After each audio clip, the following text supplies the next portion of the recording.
Since the early 20th century, the United States has topped the global table of gross domestic product. But according to the new Social Progress Index, this is the best country in the world, Sweden. The United States comes in sixth. The index was designed by academics from Harvard and the Massachusetts Institute of Technology, together with business professionals from across the globe. It's being launched at the Skoll World Forum in the British city of Oxford. Michael Green is Executive Director of the Social Progress Imperative, the body behind the project. We're not measuring economic proxies for well-being.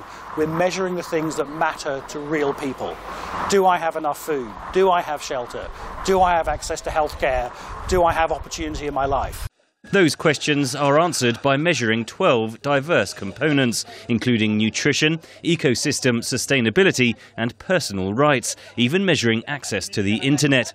Britain comes in second in the index, a result that surprised Michael Green. What Sweden and Britain do well is they combine the European model of a good social welfare system and a focus on environmental sustainability with the American model of opportunity and freedom and rights and that kind of thing. Costa Rica is 12th on the index, the highest ranked emerging economy in the world. It scores highly on components related to education and environment and on opportunity. That's thanks to its history, says Costa Rican national Roberto Artavia, director of Copper Holdings and vice chairman of the Social Progress Imperative. 124 years of continuous democracy. It has had a social inclusion institution since 1971.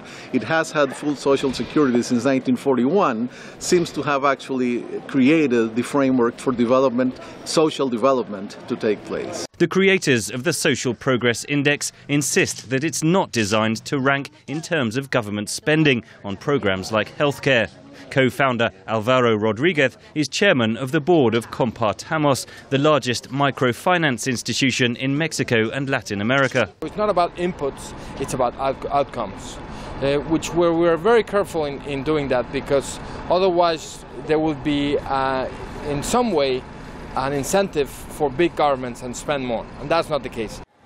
At 41st on the list, Ghana ranks 8 places higher than Nigeria, despite having a similar GDP. Again, SPI Executive Director Michael Green. Nigeria is bottom of the pile on security, so you've got to tackle those kind of issues. Green says the message for policymakers is that you can get high levels of social progress at relatively low levels of GDP. Henry Ridgwell for VOA News, Oxford.